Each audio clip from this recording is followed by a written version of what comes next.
Ok, então sejam todos bem-vindos ao nosso Clube de Leitura Dias Melhores, né? Nossos encontros às sextas-feiras. Tem um tempinho, tem uns 15 dias que a gente não faz, né? Mas retomando aí as nossas quase sempre sexta-feira, né? Então, hoje a gente vai começar uma nova obra, um novo livrinho, que é muito bacana, é muito legal. E assim como foi o nosso clube de leitura sobre Sêneca, sobre a brevidade da vida, esse livrinho também aqui a gente vai aprender muita coisa. Né? Se você está pelo Instagram, ainda não faz parte do grupo no WhatsApp, clica no link e vai lá, acessa o grupo exclusivo no WhatsApp, e tem toda a playlist dos 10 encontros, né, dos 10 encontros do Sêneca, né, sobre a brevidade da vida. Nós tivemos ali 10 encontros, se não estiver enganado. Esse daqui é o nosso 11º encontro, né, e hoje a gente vai dar início a um novo livro, né, e eu pretendo ser mais curto nesse livro aqui, tá bom? Ter menos encontro, né? Como o encontro do Sêneca é um livro de filosofia, né, mais filosófico, mas então a gente consegue explorar um pouquinho a mais, né, o livrinho, né? Só que esse daqui não. Esse daqui, na verdade, ele é um livro de literatura, só que a gente consegue extrair alguns aprendizados desse livro, que é O Médico e o Monstro. Então, estou aqui com a minha edição, certo? O Médico e o Monstro. Estou aqui com a minha ediçãozinha. Eu comprei até uma edição nova, eu tinha uma outra ali bem antiga, que eu até botei como apresentação lá no Instagram, mas eu comprei uma edição mais nova, já reli todinho. Isso daqui você demora ali mais ou menos, são 100 páginas, você demora mais ou menos ali umas 2 horas de relógio para ler. Então, é rapidinho você mata esse livro, né? Sentou ali uma horinha no sábado, uma horinha no domingo, você consegue ler rapidinho esse livro, né? Então, não ocupa, né, muito teu tempo, e a ideia do clube de leitura é justamente esta, né? Não trazer livros muito extensos, apesar de que eu já estou na ideia aqui de trazer realmente algumas obras um pouquinho, alguns livros um pouquinho mais extensos, mas a gente não vai aprofundar, se deter tanto como foi sobre a brevidade da vida, tá bom? A ideia é fazer uma apresentação e trazer alguns elementos principais para que a gente consiga ter uma rotatividade maior de livros, tá bom? E de leitura, porque a gente não ficar tão preso assim em somente um livro, né?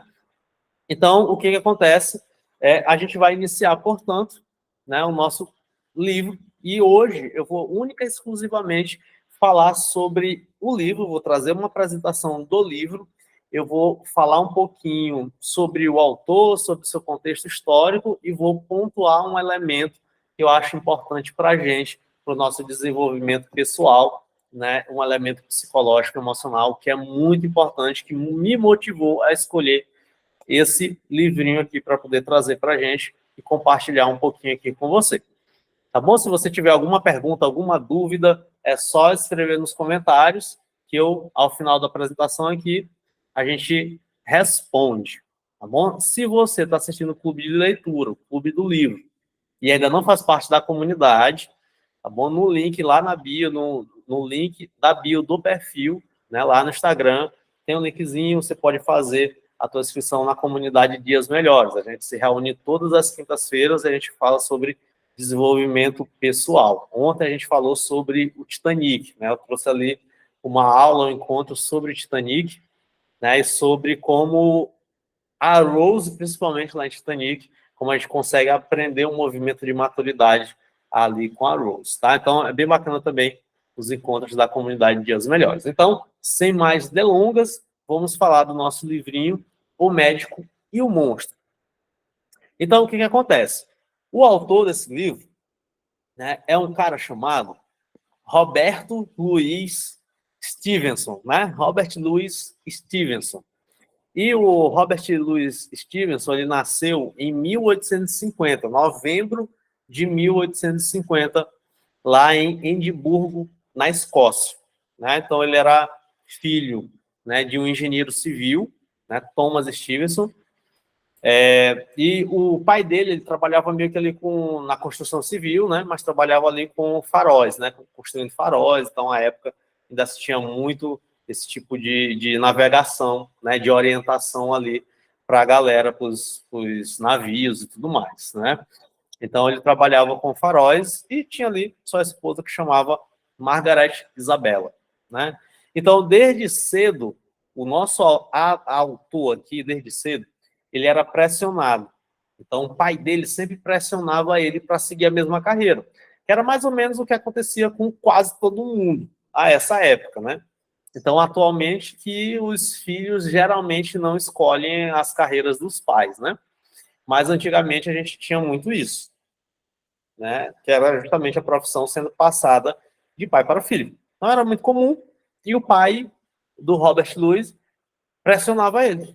Falava, velho, eu trabalho aqui, eu tenho uma carreira aqui, e aí tu, guri, tu tem que seguir a minha profissão. Né? Que era de praxe, né? Era o caminho mais comum, mais habitual.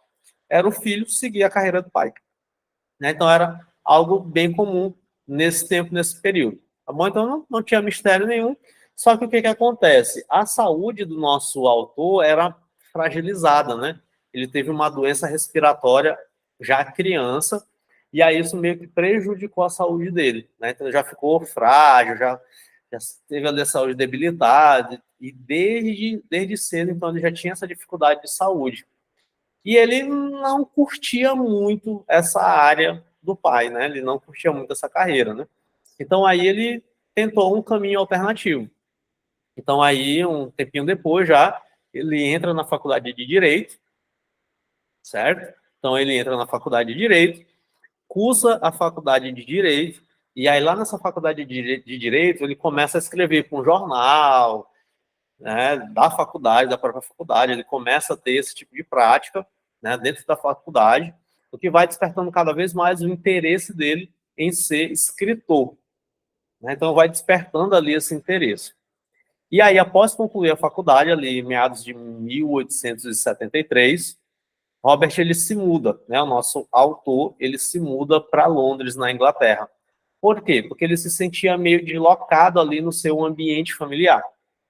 Né? Então ele estava ali na mesma cidade, com os pais e tudo mais, nesse convívio, só que ele se sentia já meio deslocado, né? Já não se sentia ali tão acolhido, tão integrado, ou com o mesmo tipo de pensamento do seu ambiente familiar. Então ele se sente ali meio deslocado, fora essa meio que essa não aceitação do pai em relação à sua escolha profissional, e o ambiente familiar era marcado, guardem isso daqui, o ambiente familiar era marcado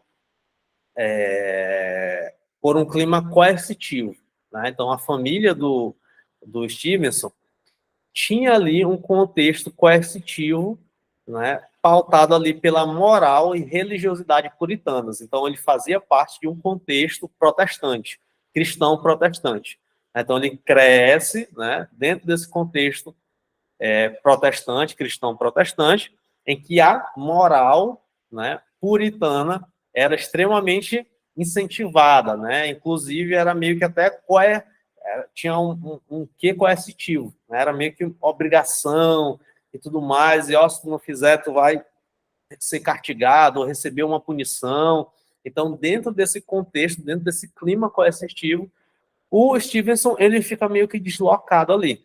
Né? Então, quem conhece um pouquinho de história da religião sabe que os puritanos eram, vamos dizer assim, um grupo dentro do protestantismo que priorizava uma santidade, né? Então, eles tinham lá vários rituais, eles tinham ali vários entendimentos em que eles priorizavam muito a santidade, né? Então, isso tinha que ser moralmente correta, tinha que ser santa e essa coisa toda. Então, ele é criado dentro desse ambiente. E aí ele sai, né?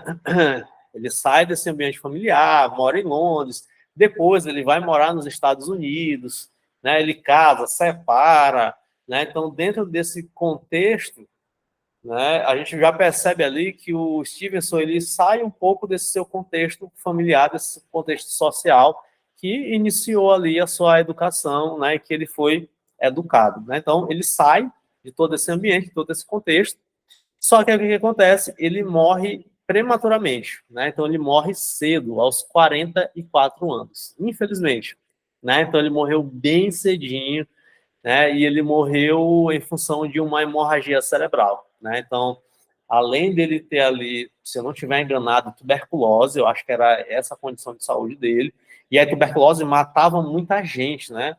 Muita gente na época morria de tuberculose. E aí o Stevenson ele morre aos 44 anos, né? Então morre muito novo, né? Infelizmente morreu muito novo, 44 anos.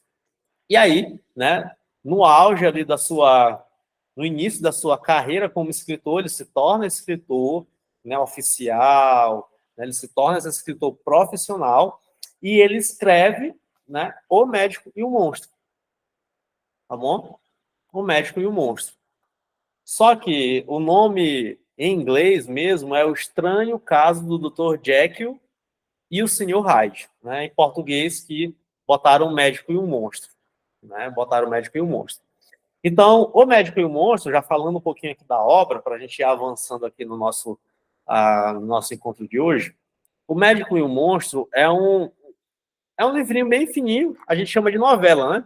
Novela não é só novela da Globo, novela da Globo, não, novela, né? Um livrinho mais curtinho, não chega a ser um romance, né? Que é um livro mais extenso, um livro maior, é uma novela, mais curto.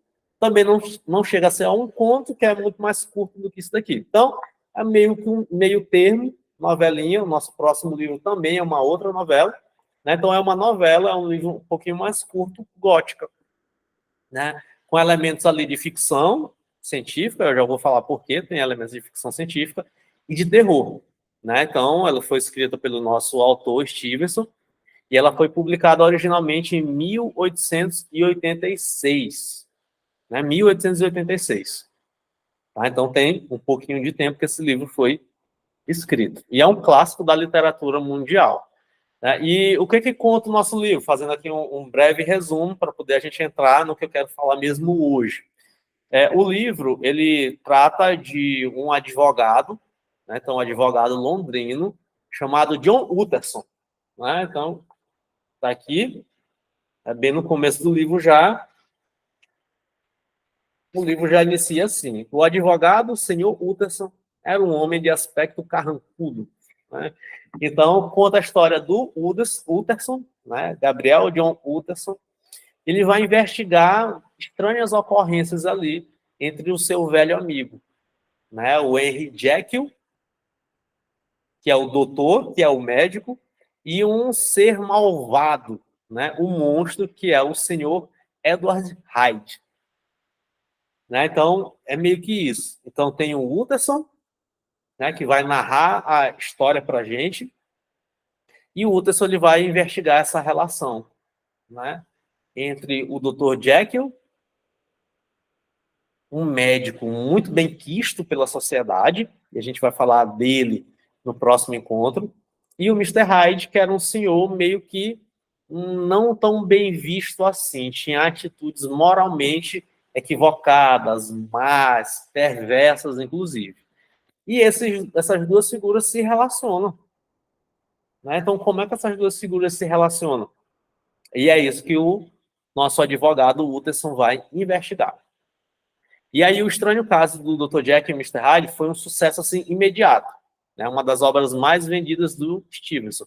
E ele teve assim, várias adaptações. A gente tem vários episódios de séries, né, com esse elemento do médico e monstro. Talvez um episódio mais conhecido da cultura pop é um episódiozinho do Piu Piu, né? A gente tem esse, que era o Piu Piu malvado, né? O Piu Piu do mal. E a gente também tem um episódio do Pica-Pau, né? Do Pica-Pau, em que ele bebe lá uma porção e ele vira meio que um monstro ali e tudo mais. Todas essas são obras e são episódios baseados neste livrinho aqui, O Médico e o Monstro. Fora vários filmes, a gente tem vários filmes aí, várias séries, inspirado em O Médico e o Monstro. Episódio de Friends, se não me falha a memória, também influenciado por esse livrinho aqui do Médico e do Monstro. Né? Só para vocês verem assim o quanto que esse livro acabou influenciando muito a cultura pop mundial, né? E ele vendeu cerca de 40 mil exemplares durante ali no período de 6 meses, né? E aparentemente foi lido por todo mundo, inclusive pelo primeiro-ministro na época e também pela própria Rainha Vitória. né? Então, Rainha Vitória leu esse romance aqui. Muito bacana. Certo? Então, o que acontece? O ponto que eu quero tratar aqui com vocês é o tema que é o cerne dessa narrativa. Né? E qual é o tema de O Médico e o Monstro? É a questão do duplo. Né? Do duplo, o quê? A questão da clivagem, da separação do nosso, entre aspas, psiquismo. Né? Eu vou falar da alma humana, não vou chamar de psiquismo, vou chamar da alma humana. Então, a gente tem essa temática aqui no cerne dessa narrativa do Médico e o Monstro, né, que é a questão da, psicologicamente falando, então nós temos ali certas inclinações boas e outras inclinações más, não é assim? Nós temos condutas positivas, condutas negativas. Nós temos qualidades e nós temos defeitos. Não é isso que acontece? Não é isso que tu percebe sobre você?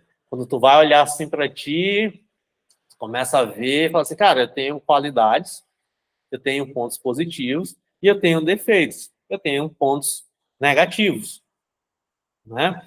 É certo que a maioria das pessoas tem dificuldade em reconhecer suas qualidades, mas elas habitam aí, né? Já digo antemão que não tem nenhuma pessoa completamente boa e nenhuma pessoa completamente má. Nessa cisão, nessa separação aí de entendimento e de percepção, é uma separação, inclusive, infantil, né? É a criança que percebe só, né, um lado ou só o outro lado, né? Que endeusa somente um lado e demoniza o outro lado, né? Então, tudo que for para o extremo é uma cisão, que a gente chama de uma cisão da realidade, né? Uma cisão do objeto. E aí isso é uma percepção infantil, né? A criança que tem dificuldade de lidar com esse duplo, né? Então toda criança tem dificuldade de lidar. Cara, minha mãe é boa, mas é má também. Como é que é isso? Não, minha mãe é completamente boa. Não, minha mãe é completamente má.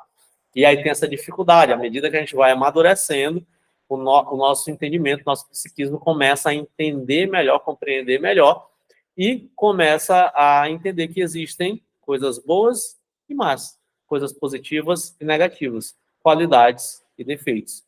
Então aqui já é um primeiro princípio que de repente tu já pode ir olhando, né? Então se você olha para você e percebe só pontos negativos, né? Ó, então eu só tenho um defeito.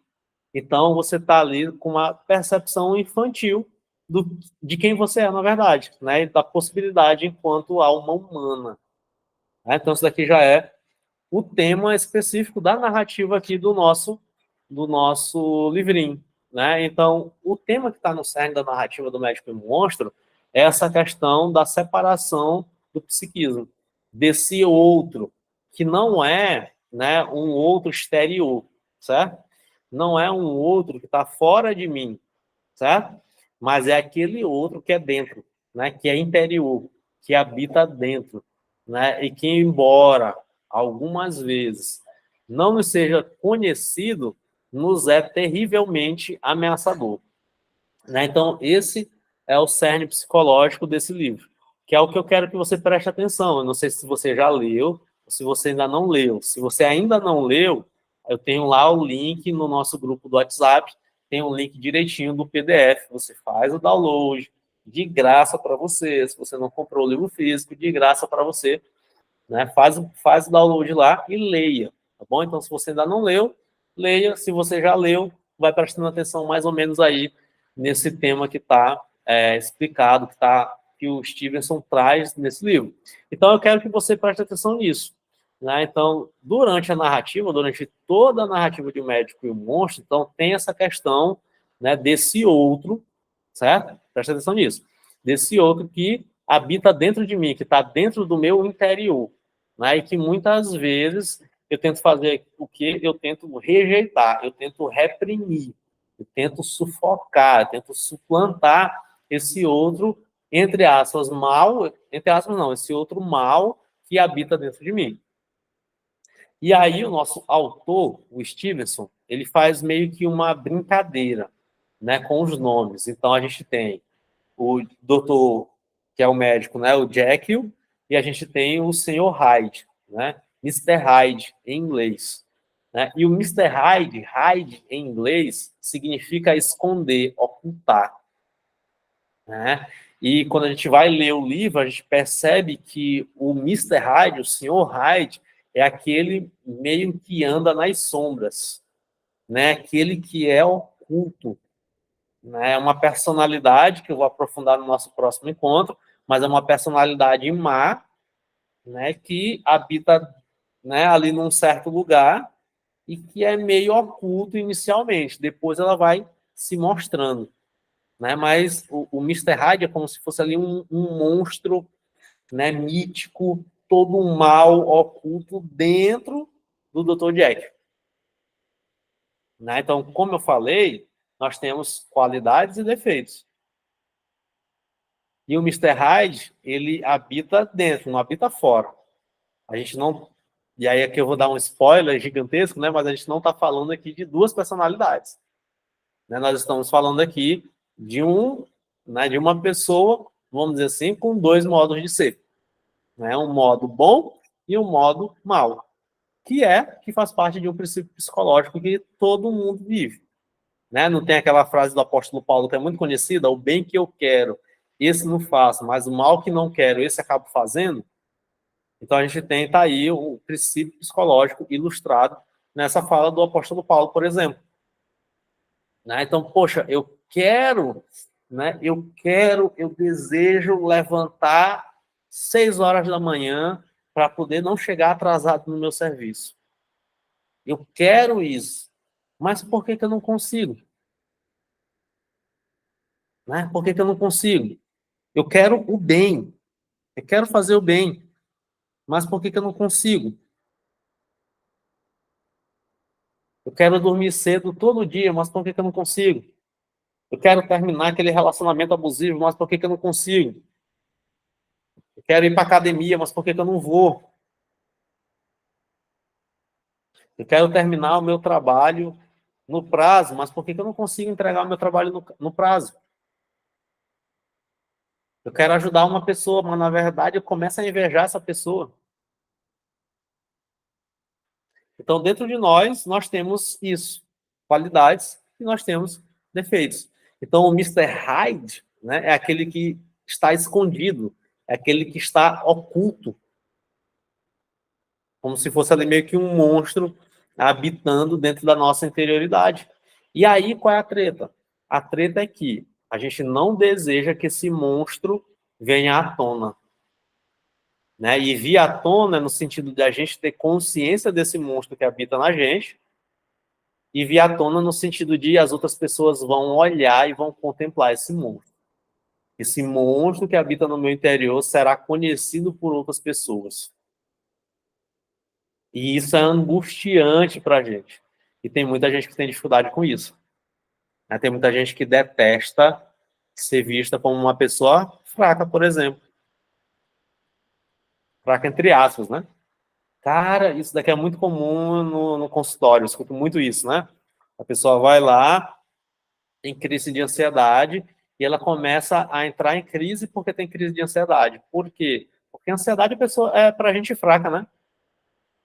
Gente fraca é que sente ansiedade, gente fraca é que sente depressão, gente fraca é que fica desanimado. Como é que eu, forte que sou e que sempre fui, estou sendo fraca agora? E esse tipo é o tipo de pessoa que mais sofre com processos de ansiedade e de qualquer outro transtorno mental.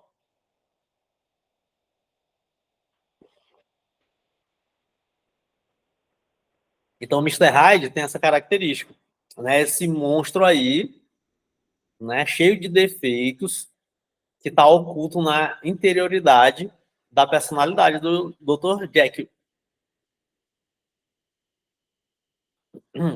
E aí a gente tem esse outro, né? Que é o Jekyll. Só que da mesma forma que o Mr. Hyde, o Jekyll, né, é aquele que tenta matar. Né? Então, Jekyll, então tem uma brincadeira com kill, né? Matar. Então, o Jekyll, que é aquela personalidade ali que aparentemente é forte, moralmente boa, né? O exemplo para todo mundo é o médico bem quisto, bem visto de uma sociedade, né, que prioriza e que valoriza, né, aquela toda a ética, todo aquele glamour da sociedade vitoriana, né? Então, com muitas festas. Então, o Dr. Jekyll era esse exemplo, né? Uma alma caridosa, ajudava as pessoas socialmente, contribuía caridosamente. Então, o Dr. Jekyll é aquele que mata, que tenta matar essa própria personalidade, entre aspas, má, essa própria essência do mal que habita dentro dele. Então, o Jekyll, ele não lida de maneira saudável com o Mr. Hyde, né? Ou seja, essa personalidade moralmente boa, esse modo de ser moralmente bom, né, não lida nada bem com o Mr. Hyde, com o monstro que habita dentro dele. Então, o Jack, ele tenta fazer o quê? Ele tenta assassinar, ele tenta reprimir, ele tenta matar esse mal, essa essência má que habita dentro dele. Tentar reprimir ali, né? Tentar abafar totalmente. Que é meio que uma psicologia junguiana, né? Então, o Jung, ele falava muito isso. O Jung falava assim, ó, nós somos compostos por luz e sombra. Né? Então, o ser humano é composto por luz e sombra. Mesma coisa, ponto positivo e ponto negativo. Né? Então, luz são aqueles pontos em que eu aprovo na minha personalidade. Né? Então, eu sou uma pessoa pacífica. Né? Então, poxa, maravilha, eu admiro isso na minha personalidade. Né? Então, isso daqui para mim é considerado uma qualidade, é considerada uma qualidade. Então, eu aprovo nisso. Então, isso daqui é luz para mim. Mas, dentro da minha personalidade, eu também sou preguiçoso. Só que eu rejeito a preguiça em mim. Então, é sombra. Então, é um defeito. Então, está oculto. E eu não quero que ninguém perceba a minha preguiça. Eu quero que ninguém perceba esse vício meu. E aí eu tento abafar. Em vez de eu lidar de outra maneira, eu tento abafar. E aí o que o Jung diz? O Jung diz que quanto mais a gente tentar abafar, mais isso gera uma contrapressão. Né? Então, quanto mais eu tento abafar um vício meu, quanto mais eu tento abafar um defeito meu, mais isso gera uma contrapressão e acaba aparecendo. Eu sofro com isso. E não é assim? E não é assim que acontece? Então, pessoas que muitas vezes, né, não querem parecer fracas, elas fazem de tudo para não mostrar essa fraqueza. Para não mostrar essa fraqueza. Né? Elas fazem de tudo. Elas tentam abafar, esconder, guardar, ocultar. Elas começam a botar uma pressão gigantesca nesse negócio. Cara, eu não posso mostrar minha fraqueza, não posso mostrar minha fraqueza, não posso mostrar minha fraqueza. E aí ela começa a abafar isso. Só que isso volta, isso sempre vai voltar. O Freud vai chamar isso de retorno do recalcado, né? Então a gente recalca, a gente guarda, a gente abafa, só que sempre volta. Por quê? Porque faz parte da nossa personalidade. Tá ali. A nossa personalidade não é só boa, não, é boa e má. Né? Não é só ponto positivo, é ponto positivo e negativo. Então, o Dr. Jekyll, ele tenta assassinar, ele tenta matar, ele tenta abafar o Mr. Hyde. Ele tenta assassinar esse mal. Só que como é que ele faz isso? Né? Ele faz isso de uma maneira que é equivocada. Certo? Que é equivocada. Então, isso daqui é só para a gente entender ali, né, que o Stevenson, ele está trazendo a gente justamente um pouquinho do que ele compreende como natureza humana. Né? Então, ele está entendendo que a natureza humana é o quê? A natureza humana é boa e má, o bem e mal, ambos provêm da mesma matéria-prima. Então, é isso que o Stevenson ele retrata nesse livrinho aqui, O Médico e o Monstro. Então, se por um lado o Mr. Hyde, né, o Mr. Hyde é aquele monstro, né, uma figura ali estranha, eu vou falar um pouquinho sobre ele no nosso próximo encontro, uma figura ali estranha, né, que é meio que a encarnação de todo o mal. A gente tem, por outro lado, o Jekyll, que aparentemente é bom, ele tem até ações boas, só que ele lida com esse mal dentro dele de uma maneira imatura. ele tenta abafar, ele tenta assassinar esse mal que habita dentro dele. E aí, por conta disso, ele entra numa crise. E aí, um princípio bacana é que o Jekyll tenta lidar com o monstro que habita dentro dele através disso bem aqui, ó. Olha o que está na capa aqui, ó. Uma porção, uma fórmula mágica. Né? Então, como é que eu vou lidar com esse mal que habita dentro de mim? Como é que eu vou lidar com esse monstro que habita dentro de mim? Com uma fórmula mágica. É o que muitas vezes a gente tenta fazer, né? Qual é a fórmula mágica para poder lidar com esse meu defeito? Me diz aí, ó, qual é o segredo? Me dá aí o passo a passo para lidar com esse meu defeito. Né? Quando, na verdade, não tem fórmula mágica. Quem dera tivesse, né? Quem dera tivesse. Mas não tem, não existe fórmula mágica. Né? Então, a gente tem aqui um elemento de ficção científica justamente por conta disso. Né? Porque o Jack, ele tenta lidar com esse lado sombrio da sua personalidade através de uma poção mágica. Como se isso fosse, né, se resolver num passe de mágica. Né? Então, ele tenta lidar de uma maneira até imatura, vamos dizer assim. Né? Então, ele tenta trazer uma resolução material para algo que não é material. Né? Para algo que diz da dinâmica da própria natureza humana, que não é somente matéria, mas também tem um elemento psíquico e material. Né? Tem um elemento da alma que é imaterial. Então, essa é a temática que o livro nos apresenta. Né? Então, o livro nos apresenta isso. Né? Uma pessoa, né, que aparentemente, que externamente é moralmente boa, que externamente tem várias qualidades, é médico, é bem visto na sociedade, tem muito dinheiro, tem essa contribuição social, né, faz ali a sua obra de caridade, por um lado, e aí dentro dessa aparência toda de bondade, ele tem vários desejos maus dentro dele. Né? Ele tem vários impulsos, ele tem vários instintos maus dentro dele.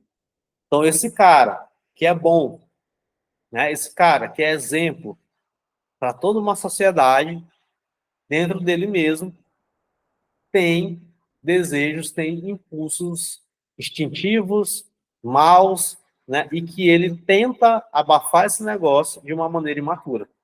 Né? Que ele tenta abafar esse negócio aí, criando uma fórmula mágica para poder lidar com todos esses impulsos, com todos esses instintos. Então, essa é a temática do livro. Né? Então, quando você estiver lendo, vai prestando atenção em todo esse movimento, né? Para poder você ir percebendo essa temática psicológica, essa temática emocional aí por trás desse negócio. E aí, o que acontece? Esse livro, ele virou um clássico, por quê? Porque ele fala justamente da natureza humana. Né? Da natureza humana. A natureza humana é assim. É a correta? Eu vou falar sobre isso no terceiro encontro sobre o livro. Né? Então, é uma proposta correta? Não sei, mas faz sentido? Faz. Né? Se você for prestar atenção, então você tem ali defeitos, né? Você tem qualidades, mas além disso, você tem, parece que, certas vontades, certos desejos maus. Né? Você está ali no trânsito e você deseja atropelar uma pessoa. Né? Você está ali comprando algo e percebe que alguém te inveja e você deseja o mal para essa pessoa. Né? Alguém te atrapalha, tu está apressado, atrasado, aí um idoso aparece bem na tua frente. Aí o que tu tem vontade de fazer? Tu tem vontade de dar um raspa no idoso, para o idoso cair, quebrar o fêmur e tu continuar o teu caminho porque tu está atrasado, não é isso? Então, a gente tem esses movimentos dentro da gente. Então, é por isso que essa é uma leitura clássica, porque ilustra justamente esses movimentos da alma humana. E uma das razões que eu decidi fazer o clube de leitura, o clube do livro, é justamente para a gente formar o nosso imaginário a partir desse tipo de literatura. Então, olha só o quanto de coisa que a gente consegue aprender lendo um livrinho de 100 páginas. Então, a gente tem referências aqui, a gente tem vários aprendizados aqui, e a gente consegue entender a alma humana, a natureza humana, a partir de uma leitura, né, de uma novelinha gótica com quê de ficção científica. Então, não é bacana? Não é legal? Certo? Então, é isso daí. Deixa eu ler aqui os comentários. Se você tiver algum comentário, pode mandar aí nos comentários, tá?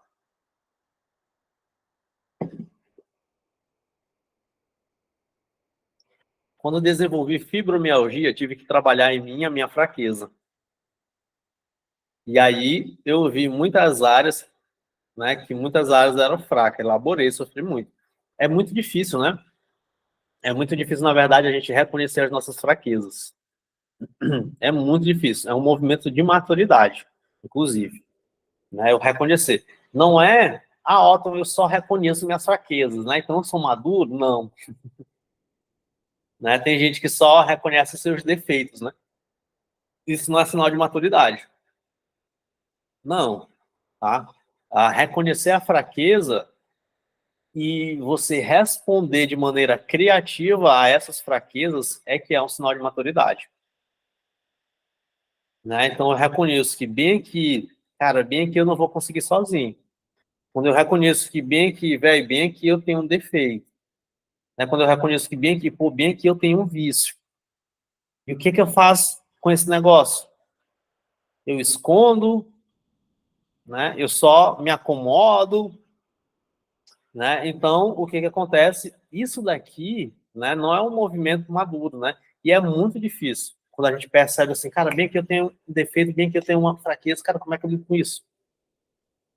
Então é difícil, né? Difícil de verdade a gente lidar de uma maneira madura com as nossas fraquezas, com os nossos vícios. É muito difícil eu reconhecer, eu aceitar que, cara, em certa medida eu sou assim, eu tenho essa inclinação aqui, né? Então, bicho, cara, o que que eu faço com isso? Como é que eu ordeno da melhor maneira isso daqui que habita em mim? Isso eu vou falar no nosso terceiro encontro, tá bom? Então, como é que eu ordeno? Como é que eu resolvo essa dualidade que habita dentro de mim? Eu vou falar no nosso terceiro encontro, né? Então, é muito difícil assumir a fraqueza porque as pessoas cobram, né? Cobram para você ser forte. Exatamente, né? Então, era meio que o que o Dr. Jekyll, aqui, o médico, ele sofria, né? Então, ele sofria toda uma influência, todo um ambiente, né, da era vitoriana ali, em que a galera cobrava isso, né? Você precisa ser forte, né? Você precisa ser forte, você precisa ser, inclusive, até, de certo modo, frio, calculista, racional ao extremo, né? Então, tinha meio que esse arquétipo nessa era vitoriana, né? Que é meio que o arquétipo do Thomas Shelby, né? De Peaky Blinders, né? Que é uma série que eu gosto muito, né? Mas o arquétipo do Thomas Shelby é esse arquétipo, né? De eu tenho que ser forte, né? O tempo todo, né? E o Thomas Shelby é completamente perturbado interiormente, né? Daí a gente está dizendo assim, pelo que você falou, parece que tem um filme parecido com a história do livro, do Johnny Depp, chama Do Inferno no Inferno. Eu acho que eu não assisti esse filme, mas sim, né? A gente tem vários filmes, né? Daiane, a gente tem vários filmes que são inspirados em O Médico e o Monstro, né? Vários filmes, vários filmes, certo? Né? Val está dizendo que eu só assim, eu só reconheço minhas fraquezas. Pois é, né? Só reconhecer fraqueza não é um caminho de maturidade, né? Só reconhecer fraqueza é um caminho de imaturidade, né? Eu só reconheço, aí eu posso cair num ciclo vicioso, às vezes posso cair no vitimismo, no comodismo, né? Às vezes posso me sabotar muito, eu só reconheço as minhas fraquezas, né? E não consigo ter respostas criativas para isso, né? Não consigo ter respostas criativas para isso. Porque qual é a ideia? A ideia não é abafar a fraqueza, né? Nem ficar imersa na fraqueza. A ideia é ordenar. Eu vou dar essa resposta. Como é que eu ordeno esse negócio? Né? Como é que eu ordeno esse negócio? Eu vou dar essa resposta no nosso terceiro encontro. Tá bom? Já fica aí o suspense, né? Já vai pensando, cara, como é que eu ordeno esse negócio todo? Como é que eu ordeno as minhas fraquezas? Então já vai pensando aí direitinho, porque eu vou falar no terceiro encontro, né? Eu vou dar a receita de bolo aí, a partir de uma antropologia clássica, né? Porque se a gente for parar para prestar atenção, no livro aqui do Médico e do Monstro, a gente não tem uma resolução para isso, né? A gente tem uma proposta de resolução, só que a proposta dada pelo Stevenson, na verdade, ela é trágica, ela acaba sendo trágica, né? Porque o Jekyll, ele ele propõe algo que não é saudável, que não é maduro, na verdade. Né? Ele propõe a resposta da fórmula mágica. Ele vai propor esse tipo de resposta, né? Então, não vai levar a lugar nenhum. Né? Se você já leu o livro, você sabe o que acontece. Né? Se você não leu, esse final aí eu vou dar uma suspendida aqui, eu não vou dar spoiler. Né? Eu não vou dar spoiler. E aí você tem, até o nosso próximo encontro, você tem um tempo aí, uma semana para ler o livrinho, para poder chegar no final, porque semana que vem, no nosso próximo encontro, eu vou falar, né, o que acontece, eu vou explorar mais a personalidade dos dois, eu vou ler alguns trechinhos aqui que eu sublinhei, que eu grafei aqui, para poder a gente debater o texto em si. Tá? Eu vou dar algumas dicas, né, de como é que você pode ler, e vou comentar aqui as reações, né, bem bacana. Beleza? Então, a priori é isso, certo? Leia o livro, o PDF está no nosso grupo no WhatsApp, leia. Semana que vem a gente se encontra novamente.